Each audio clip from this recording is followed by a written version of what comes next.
We are all seasonal beings, and some of us tend to lean into seasonal decks.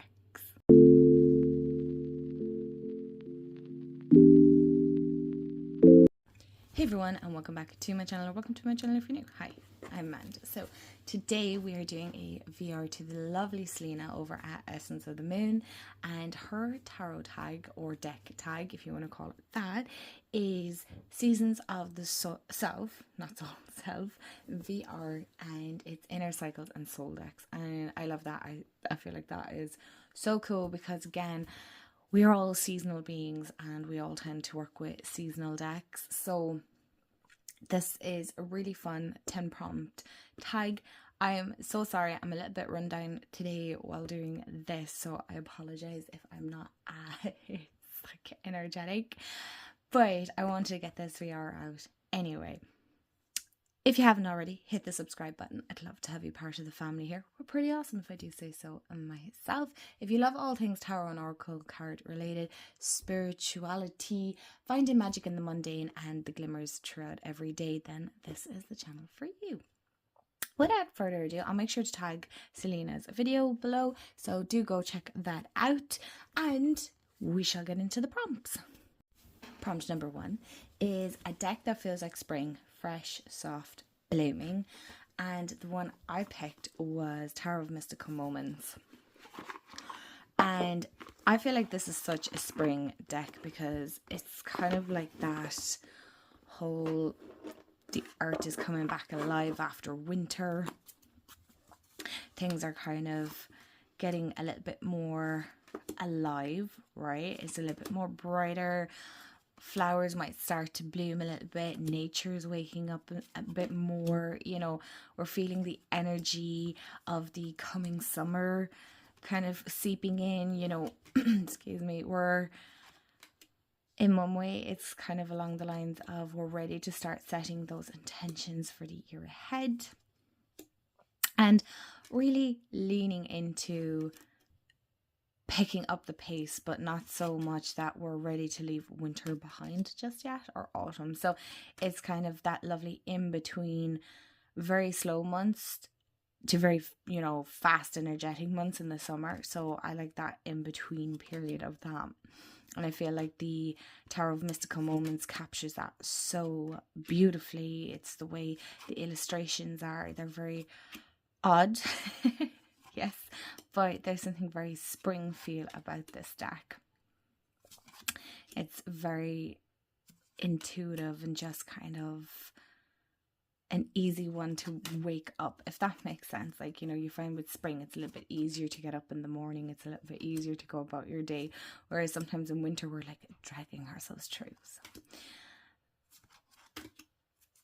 So yeah, that, like, let's end on this one. This is beautiful. Prompt number 2 is a deck that radiates summer, so it's bold, vibrant, alive. And of course, I was going to pick Desert Illuminations Tarot. This is such a great one for that, again, that fast pace, you know, warm summer. If you get really warm summers, I can't say we get overly hot summers here in Ireland. We had a pretty good one this year, to be fair. I love the edging on this, and these are the backs. But there's just something so colourful and bright about the summer, and I feel like the Desert Illuminations kind of has that feel. You know, everybody's leaning into more brighter colours. You know, the days are longer. There's lots of fun things to do as well because, you know, there's more outdoors. So this feels like a very outdoorsy. Obviously, it's deserts. But this is, I mean, it totally fits bold, vibrant, and alive. I mean, I really don't need to go all that into it, but this is a very fun deck, and summer is very fun and busy and fast paced and warm, and you know, I love this Hermit card with the moon and the stars and the skies, and I love summer evenings and nights. So yes, this would be that summer deck, really. I mean, oh, it's just so juicy and good. Prompt number 3 is a deck that grounds you in autumn, so introspection, transformative.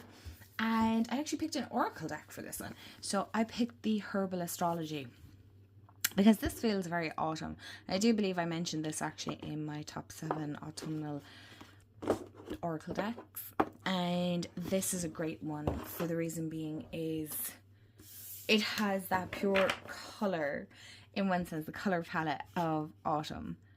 Right? Autumn I always associate with browns and oranges and reds and yellows and greens, like sage greens. And I feel like the Herbal Astrology definitely captures that more slower tone of autumn, right? So we're kind of packing up from summer.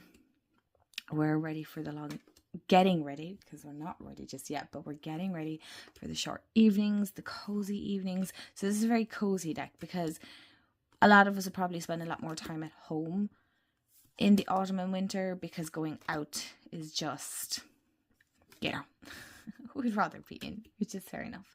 And this is a deck that kind of embraces that more slower pace, that going within, so the introspection aspect of it.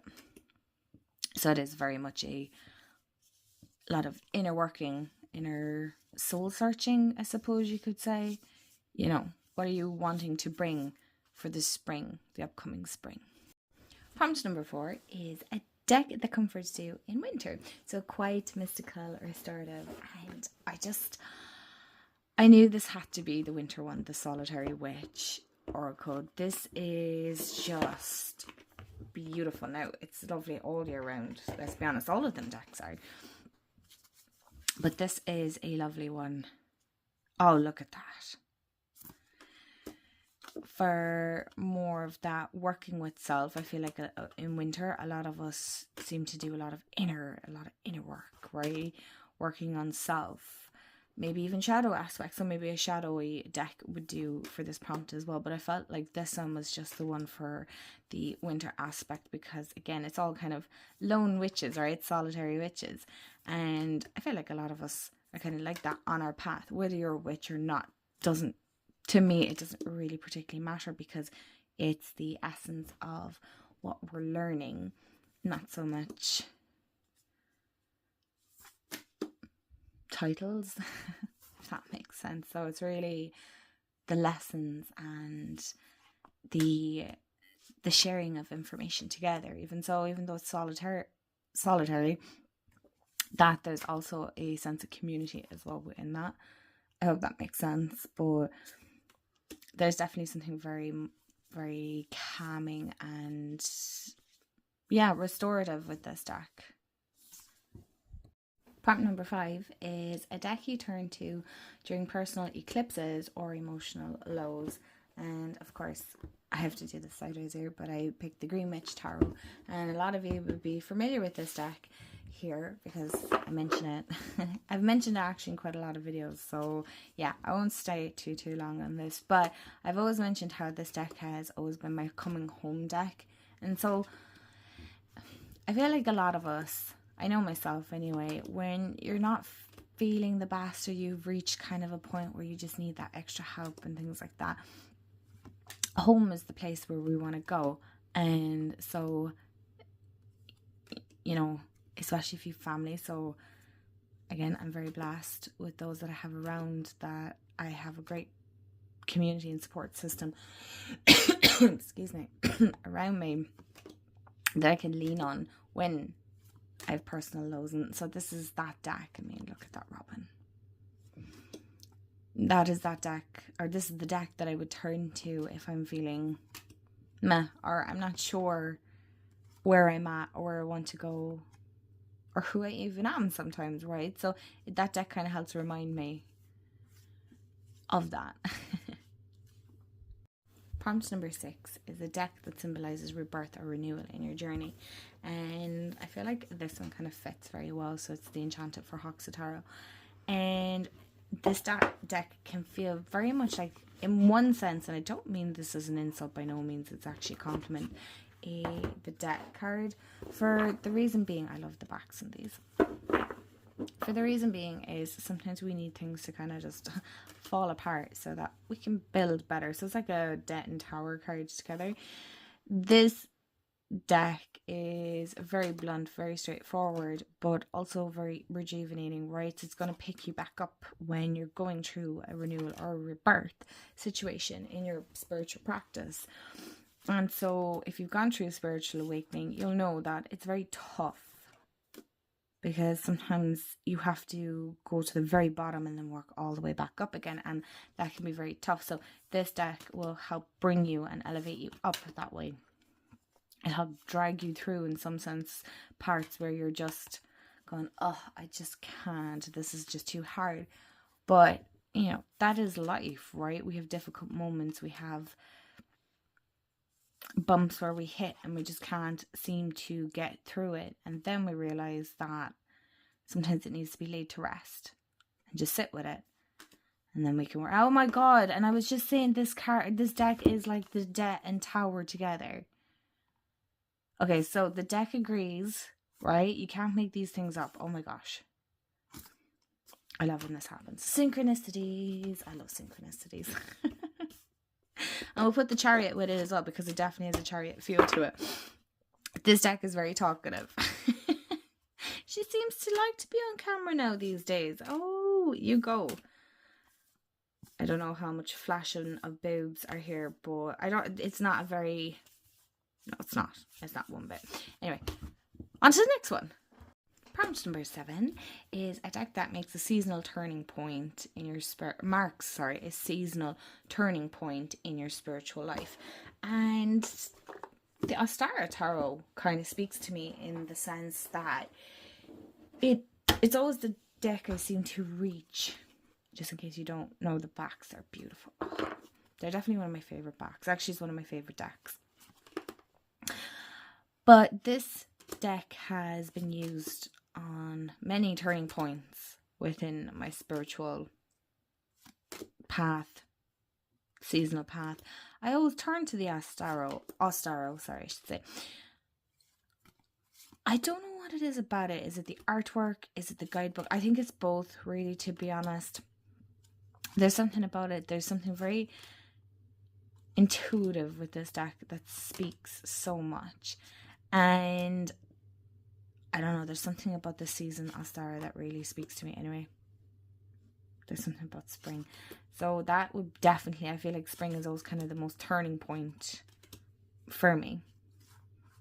And you would, you know, I kind of mentioned that as well in the first prompt. So I feel like these two kind of tie in.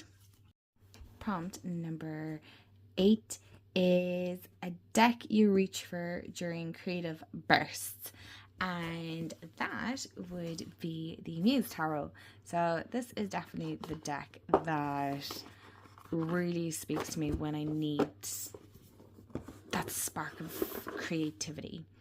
And if you know Chris-Anne, she's very creative herself. Obviously, she's created some amazing decks and whatnot. But there's something about this deck that speaks more to my creativity than the Light Series does. I love the artwork. I suppose I very much enjoy collage artwork. And I like odd art as well.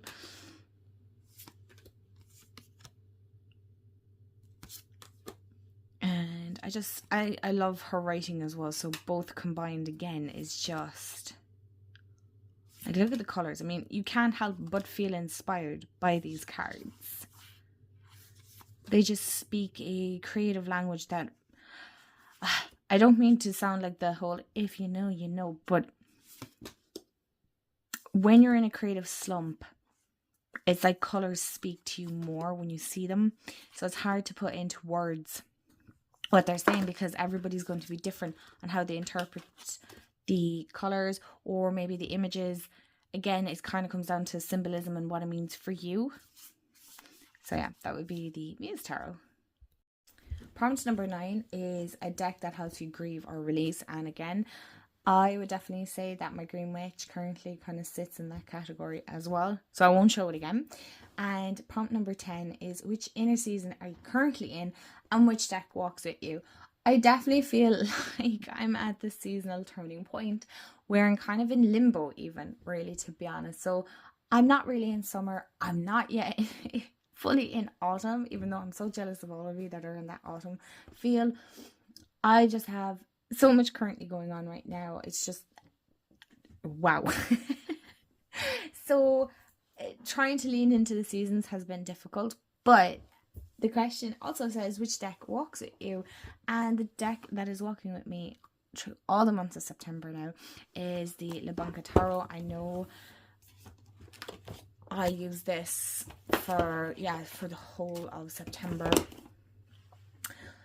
I'm not even sure yet if I'll get around to doing a September wrap up. By the time you guys will see, we'll know more. But I'm having the best time with this deck. Now I have to be careful because I know there's a bit of nudity in it, which isn't a problem for me, but YouTube doesn't like it. But this is the deck. So I mean, it definitely does, we'll try not to get flagged, but it definitely does speak of the space that I'm currently in right now, which is like this kind of in between chaos at its finest. And I love this deck. It is a beautiful inner working deck.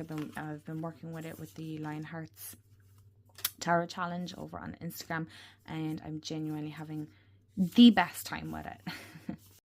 Alright, my loves, so thank you so much if you've hung out with me till now. I really appreciate it, and thank you so much to Celina for a wonderful tarot tag. I really enjoyed it. And as always, I hope you have a wonderful day, afternoon, evening, wherever you are in the world. And remember, stay magical, and I'll see y'all in the next video. Bye, guys.